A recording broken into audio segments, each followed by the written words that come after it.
Welcome, fellow citizens of YouTube. I am Based, and today we are going to talk about the latest happenings in the Ukrainian summer offensive. People used to call it the spring offensive, but now it's happening in summer. So, the first thing, of course, I'm going to talk about is the Ukrainian breakthrough down at Velika Novosilka. Ukraine has been attacking all along the line of contact. Also, they have been attacking pretty intensely here around Orikhiv, and they managed to capture Lobkova. But the biggest breakthrough and the most relevant one is up here. They've captured yesterday Neskuchne, Blaudatne, Storosheve, and Makarivka. The Russians claim they've captured back Makarivka, but many people say it's bullshit. I haven't seen any video evidence of that, so yeah, we'll just go with Ukraine keeping Makarivka, even though the Russians say they've got it back. Also, Ukraine has been attacking Urozhaine pretty intensely for the last few days.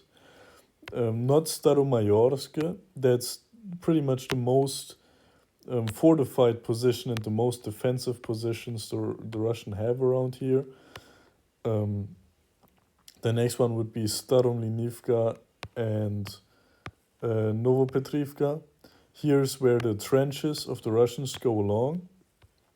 You know, the first big defensive line. The Ukrainians aren't attacking the huge trenches everybody knows about of the Russians. They're attacking just normal villages that are not that fortified. So they've managed to achieve a breakthrough here, and they've captured Novodarivka and Levatne. And this seems to be developing a pincer, you know, as they're coming here down this river and they're coming from here, they will cut off this area so they don't have to storm it head on, which would be a little bit more difficult as there's a river in the way and a few reservoirs.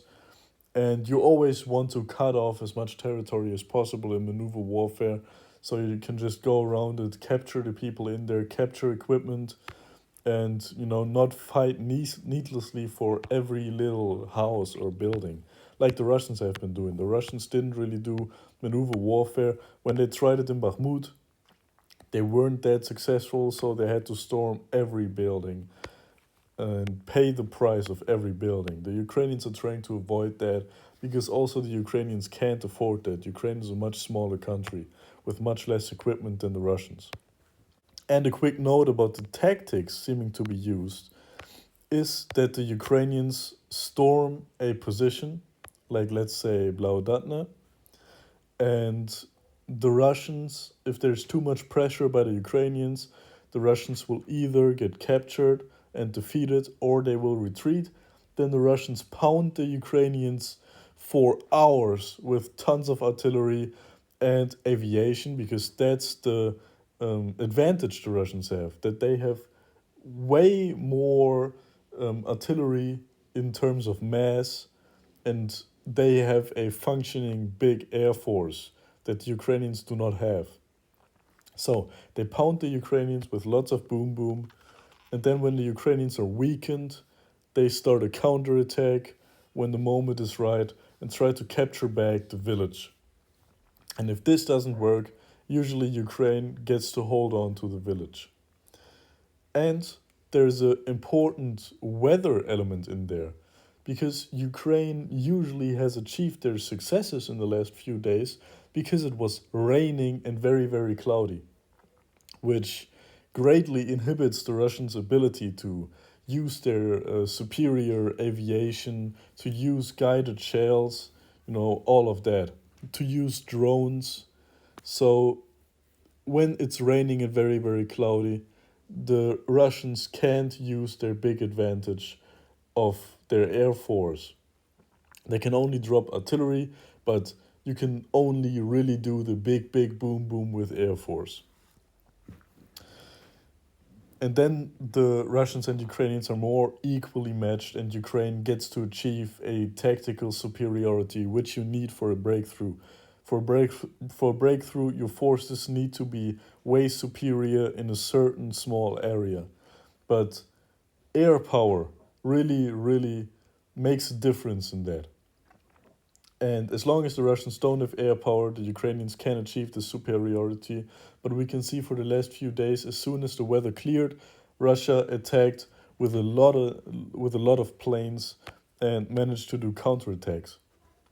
Okay, and another side note, um, apart from the front lines, Russia in Russia, probably you have noticed the Prigozhin drama. Prigozhin always criticizing the Russian Defense Ministry and Sergei Shoigu, the Russian's defense minister, and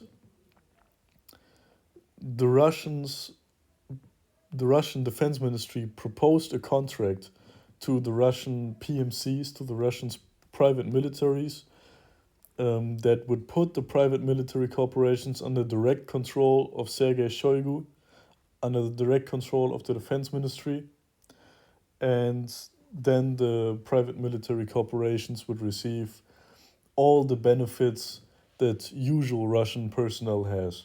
For example, um, if you die on the battlefield, your family gets a certain amount of money as reparations for your death.